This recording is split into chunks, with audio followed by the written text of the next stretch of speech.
Olá, que bom ter você em mais um estudo da Palavra de Deus. Você que está aí num pequeno grupo, numa classe bíblica, nesse encontro de amigos, talvez em uma igreja, que bom receber você para o nosso segundo encontro dessa série de estudos. Você sabia que toda a humanidade está agora envolvida no grande conflito entre Cristo e Satanás quanto ao caráter de Deus, sua lei e sua soberania sobre o universo? Esse conflito se originou no céu, quando um ser criado, dotado de liberdade de escolha por exaltação própria, tornou-se Satanás, o adversário de Deus, e conduziu à rebelião uma parte dos anjos. Utilizando os reis de Tiro e da Babilônia como descrições figurativas de Lúcifer, as Escrituras Sagradas provêem vislumbres de como a guerra cósmica iniciou. Isaías capítulo 14, versos 12 a 14, fala do desejo de forma inexplicável e ilógica que surgiu no coração desse anjo de luz. Como caísses do céu, ó estrela da manhã, filho da alva, diz o profeta. Como foste lançado por terra, tu que debilitavas as nações? Tu dizias no teu coração, eu subirei aos céus, acima das estrelas de Deus exaltarei o meu trono, e no monte da congregação me assentarei, nas extremidades do norte. Subirei acima das mais altas nuvens e serei semelhante ao Altíssimo. Já o profeta Ezequiel, no capítulo 28, versos 14 a 17, fala da posição exaltada desse ser e de sua rebelião contra Deus. Ele diz, tu eras querubim da guarda ungido e te estabeleci, permanecias no monte santo de Deus, no brilho das pedras andavas. Perfeito eras nos teus caminhos desde o dia em que foste criado, até que se achou iniquidade em ti. E na multiplicação do teu comércio se encheu o teu interior de violência e pecaste, pelo que te lançarei profanado, fora do monte de Deus, e te farei perecer, ó querubim da guarda, em meio ao brilho das pedras.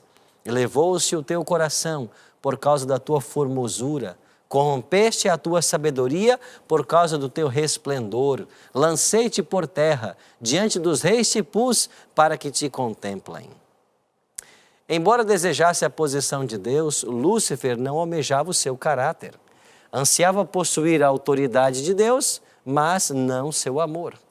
E a rebelião de Lúcifer contra o governo de Deus foi o primeiro passo em sua transformação em Satanás, o adversário. As dissimuladas ações de Lúcifer cegaram muitos dos anjos ao amor de Deus. E o descontentamento e deslealdade resultantes em relação ao governo divino cresceram até que uma terça parte dos anjos de Deus se uniu a Satanás em sua rebelião. No livro do Apocalipse, no capítulo 12, verso 4, declara que o dragão, com a sua cauda, arrastou a terça parte das estrelas dos céus. Tendo sido expulso do céu, onde causou guerra, Satanás espalhou sua rebelião aqui, em nosso mundo, disfarçado de serpente e utilizando os mesmos argumentos que havia causado a sua própria ruína, ele conseguiu minar a confiança de Adão e Eva nas palavras do seu Criador. Satanás fez surgir em Eva o descontentamento com a posição por ela ocupada. Envaidecida com a perspectiva de se tornar igual a Deus, aceitou as palavras do tentador e duvidou da palavra de Deus. Foi Lúcifer, outrora um anjo de luz, quem introduziu o espírito de rebelião nesse mundo, ao induzir Eva e depois Adão ao pecado. E esse pecado humano resultou na deformação da imagem de Deus na humanidade. No transtorno do mundo criado e também na consequência devastação por um dilúvio universal um pouco mais de 1000 anos depois. Satanás mentiu a Eva ao prometer-lhe que, se comesse do fruto, seria como Deus, o que de fato já era. Mas, desobedecendo ao mandamento divino, comendo do fruto, influencia o seu esposo também come, e agora, pelo fato de crer nas palavras da serpente, mais do que nas palavras do seu Criador, traíram a confiança em Deus e se portaram desleais em relação a Ele. Tragicamente, as sementes da controvérsia que havia começado no céu lançaram raízes no planeta Terra. E ao seduzir nossos primeiros pais ao pecado, Satanás engenhosamente roubou-lhes o domínio que possuíam sobre a terra. Reclamando agora para si o título de príncipe desse mundo, Satanás desafiou Deus, seu governo e a paz em todo o universo. E a partir do seu quartel-general, o planeta Terra, ele começa então uma intensificação dos seus ataques e da sua guerra. Os efeitos da batalha entre Cristo e Satanás em pouco tempo se tornaram evidentes.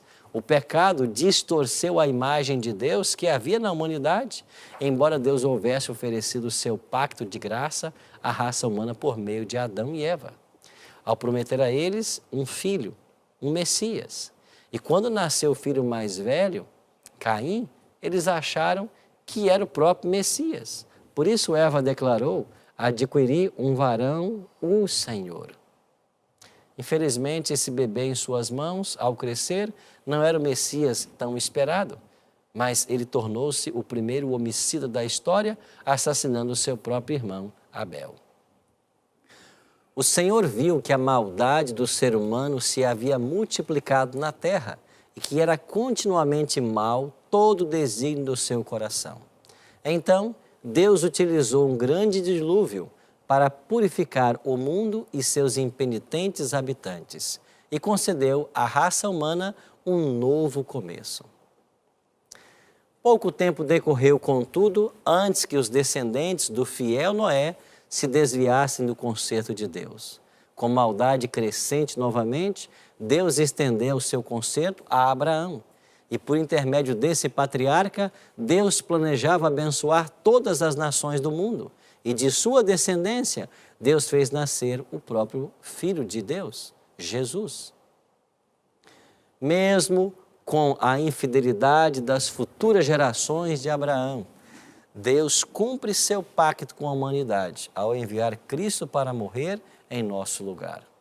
A lei moral de Deus é tão necessária à existência do universo quanto são as leis físicas que o mantêm unido e em funcionamento. O pecado é a transgressão da lei, é a ausência de lei, conforme indica a palavra grega anomia. A ausência de lei resulta da rejeição de Deus e do seu governo. As tentações enfrentadas por Cristo também durante o seu ministério terrestre revelam a gravidade da controvérsia no tocante à obediência e submissão à vontade de Deus. Em todas as circunstâncias era comum, está escrito, que ele vencia o diabo. Jesus viveu de toda a palavra que sai da boca de Deus. Seu alimento e alegria era fazer a vontade de seu Pai que estás nos céus.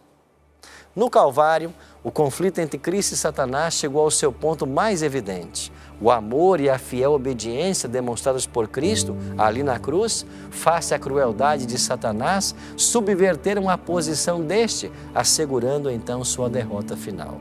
E eu e você estamos hoje envolvidos nesse grande conflito, observado por toda a criação. Este mundo se tornou um palco de um conflito universal, dentro do qual será finalmente reivindicado o amor de Deus. E para nos ajudar nesse conflito entre o bem e o mal, nós temos a Deus, o Espírito Santo. O profeta Isaías fala da obra dele. Quando te desviares para a direita ou quando te desviares pela esquerda, os teus ouvidos ouvirão atrás de ti uma palavra dizendo: este é o caminho, andai por ele. Também temos os auxílios dos anjos.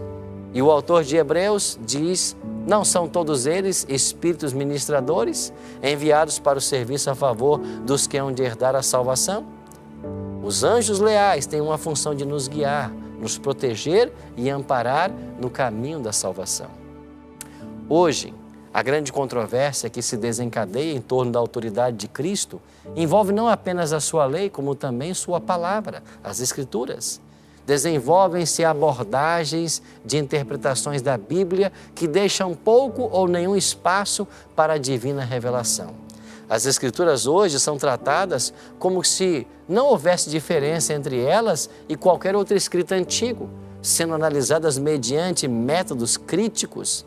Crescente número de cristãos, incluindo teólogos, não mais veem nas Escrituras a palavra de Deus, a sua infalível revelação. Consequentemente, chegam ao ponto de questionar a visão bíblica da pessoa de Jesus Cristo, sua natureza, seu nascimento virginal, seus milagres, sua ressurreição têm sido vastamente debatidos em círculos teológicos. Cristo é o foco das Escrituras. Deus nos convida a compreender a verdade tal como é em Jesus, porque Ele é a verdade, Ele é o caminho, Ele é a vida. A vida de Cristo vindicou a justiça e a bondade de Deus, demonstrando que a lei e o governo de Deus eram justos. Cristo revelou a falta de fundamento dos ataques de Satanás contra Deus, mostrando que por meio de total dependência no poder e na graça dele, os pecadores arrependidos podem se erguer acima dos aborrecimentos e frustrações causados pelas tentações. Por isso eu e você podemos viver vitoriosamente em Cristo Jesus. O grande conflito está quase no seu fim. E sabe qual é o segredo para sermos vitoriosos nesse conflito? O Apocalipse revela: eles, pois, o venceram por causa do sangue do Cordeiro e por causa da palavra do testemunho que deram. E mesmo em face da morte, não amaram a própria vida. Você e eu podemos ser vitoriosos nesse grande conflito pelo sangue do Cordeiro. Por isso, vamos nos entregar a Ele, porque a vitória será certa para todos os que estiverem ao lado do Cordeiro. Vamos orar por isso? Nosso Pai de amor, ajuda-nos hoje a fazermos a escolha correta, a estarmos do Teu lado e sermos vitoriosos nesse grande conflito. Oramos em nome de Jesus. Amém. Obrigado por sua presença no estudo de hoje. A gente se encontra no próximo estudo. Até lá.